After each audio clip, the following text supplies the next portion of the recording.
Hi, I'm Life Coach Landry, and the topic is relationship advice no one ever tells you but should. Okay? A lot of times we get in relationships and we run into hard things and we're not really sure how to handle them, and sometimes that can come from bad parenting, bad advice from friends, bad advice from magazines, unknown expectations. One of the best things you can do, I'm going to give you 7 things that when you sit down with your partner to work something out, I want you to keep these 7 things in mind. But one thing I want to point out, and this is really important, when you approach a subject with someone you love and you want to work something out, the first thing you should say when you sit down is, I want to resolve this. I want to be with you. I got some things that are bothering me. I'd like to work through them with you. And then either give them that moment to do it with you or just set aside a time when you two want to sit down and talk about it. Don't wait and don't hope they bring it up at some point. You have to be transparent. No one can read your mind. Good relationships often can hit a hiccup if this part doesn't happen, okay? And I got an email from somebody asking, hey, coach, I watch all your videos. I've actually written you before and you've responded, but I have another question about some of the stuff that you say. I've applied most of it worked, but there's some stuff you haven't covered yet I would like to hear about. I'm not really sure about the things and expectations in a relationship. Even when things are good, rough times happen, and I'm not really sure how to handle the rough times. Well, everybody knows there's rough times. A lot of people, they think you're supposed to just naturally be loving and things will just work themselves out. That is not true. That's bad advice.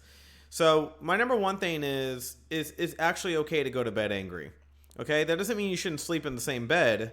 But if you're upset with each other, sometimes cooler heads prevail. In fact, I'm a big proponent of let's lay down together and still be physically together, but understand that tomorrow we probably got to tackle this subject and don't put it off.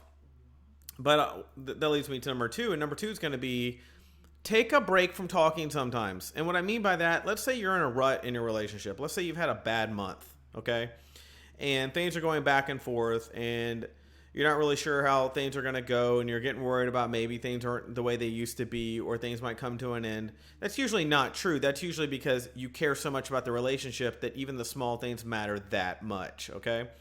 And giving you a personal experience of mine is I recently went through something where somebody wanted to talk about stuff, and I needed to take a couple of days to myself to gather my thoughts so that I could come to the conversation in a much better way, because I understood what they were actually looking for. And because I knew that, I knew I needed to take a couple of days to get myself together, because I wanted the relationship and I wanted to put things into it and I want to be at the table with my full attention.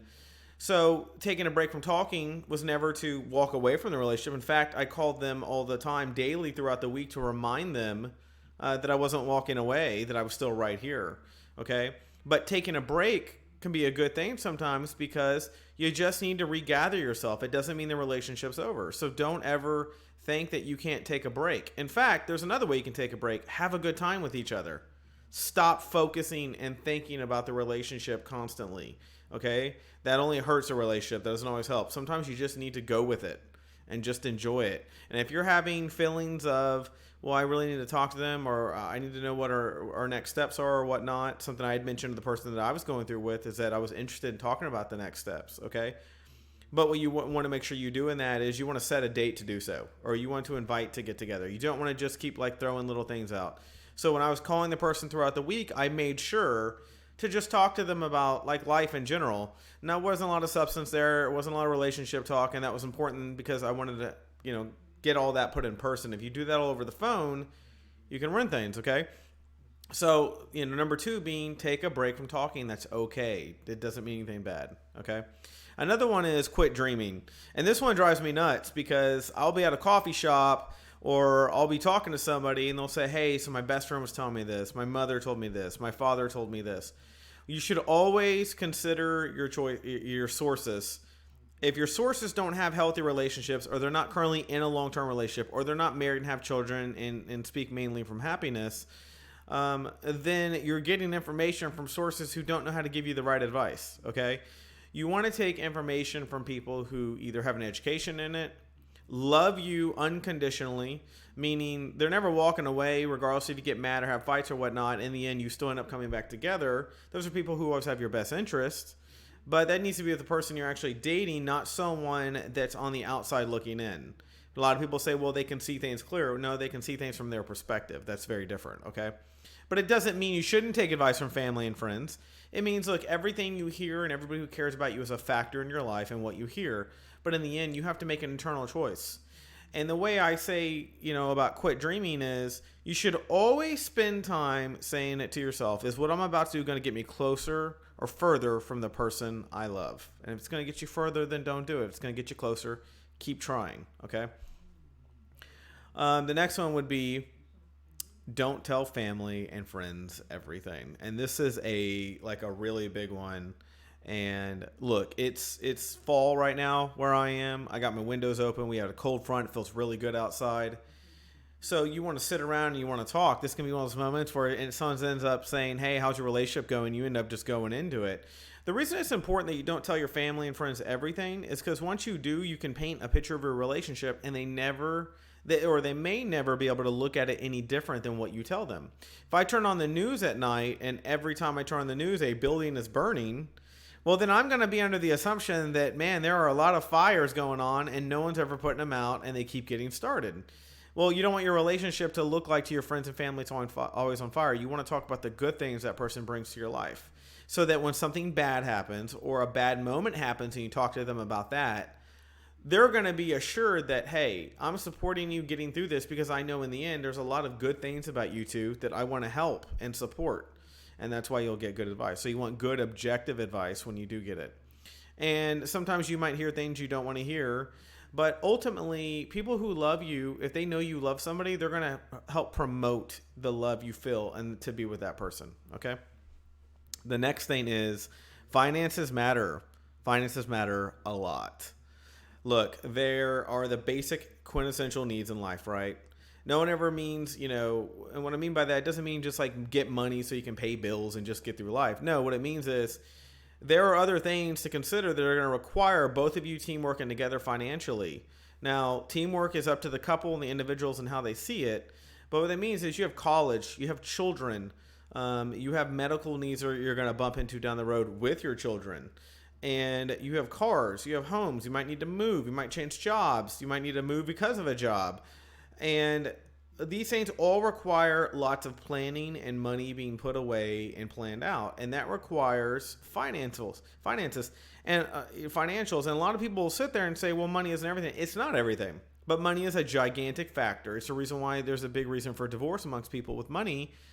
Because money needs to be something that everybody goes, we're making it, we're putting into the pot, it's growing, so we have options to do things, right? The next one would be dirty compliments do wonders for relationships. Okay, so I'm a huge proponent of talking dirty with the person I love because you want that just random sexual feeling. God, you look hot. If I'm around my girl, I'll tell her, man, your ass looks fantastic. Damn, you're gorgeous. I like to hear things back like, you're such a handsome man. Oh, I love the way your eyes, you have such a good smile. Like, it's good to hear things like that, and it's good to be random with it, not some planned out dinner with flowers. It's like that. Women and men both equally love random compliments because it just randomly boosts them up through the day. So don't let the relationship ever go stagnant. Always be willing to be throwing things in there that just really spark things up. And that doesn't mean going out to bars. It doesn't mean like having to do things. A compliment and a dirty one at that sometimes goes a long way with people. And to me, that is one of the most important ones because, it's just so important that we stay in the spark mode with who we love and whatnot. That way, when the bad moments come, they have the good ones to reflect on, right? You want to have more good than bad going on. Sometimes we hit skids where bad happens longer than we would like. But as long as there's enough good in a relationship, you will always rebound from it. And, to the person who emailed me, what I would say to you is set expectations with somebody about what you want and ask them what they want. But just make sure that when you sit down to talk about these 7 things, okay, and I'm gonna rehearse them for you. But it's okay to go to bed angry. Take a break from talking every once in a while. Quit dreaming. Expectations. Don't tell your friends and family everything. Finances matter a lot. and giving some good compliments every once in a while does wonders for a relationship. Okay. Um, I want you to take this advice and I want you to take it into your next conversation. If you are ready to move to the next steps in your relationship, even if you've gone through something bad, but it's time to go to the next step, take these 7 things there. I think it was 7, right? Yeah. Or take these things I gave you there and then see how it goes. Okay. I hope this information helps you, and I will talk to you soon.